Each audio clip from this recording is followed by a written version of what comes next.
സ്വാമിയേ ശരണമയ്യപ്പ.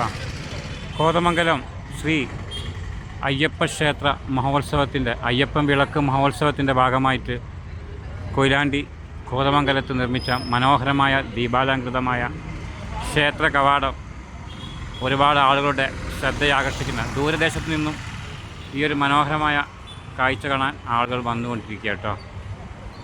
കഴിഞ്ഞ 4 വർഷത്തിലധികമായി അയ്യപ്പൻ വിളക്ക് മഹോത്സവത്തിന് പ്രൗഢിയേറുന്ന മനോഹരമായ ഈ ഒരു ദീപാലങ്കൃതമായ ഒരു ക്ഷേത്ര കവാടം പട്ടാമ്പിയുള്ള സുജിത്ത് പന്തൽ സംഘമാണ് ഇവിടെ നിർമ്മിച്ചിരിക്കുന്നത്.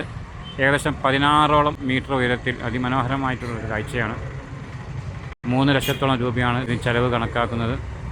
ഏതായാലും കോതമംഗലം ശ്രീ അയ്യപ്പ ക്ഷേത്ര മഹോത്സവം 2025 ഡിസംബർ 18, 19, 20 തീയതികളിൽ കൊണ്ടാടുകയാണ്.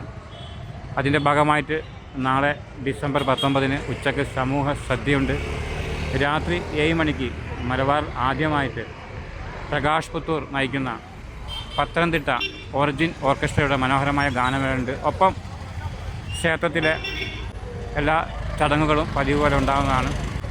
ഈ ഒരു ഉത്സവത്തിൻ്റെ ഭാഗമായിട്ട് ഗുരുവായൂർ ഇന്ദ്രൻസ് ആ ഒരു അയ്യപ്പൻ വിളക്ക് മഹോത്സവത്തിന് പ്രൗഢിയാകാൻ പുന്നത്തൂർ കോട്ടയുടെ ഗജ സൗമ്യ ശ്രേഷ്ഠൻ, ഗുരുവായൂരിൻ്റെ സീമന്ത്രപുത്രൻ, ഗുരുവായൂരപ്പൻ്റെ തങ്ക തിടമ്പിൻ്റെ നേരവകാശി ഗുരുവായൂർ ഇന്ദ്രൻസ് എത്തുന്നുണ്ട്.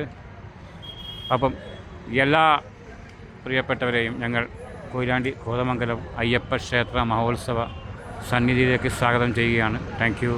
വീണ്ടും കാണാം. ബൈ.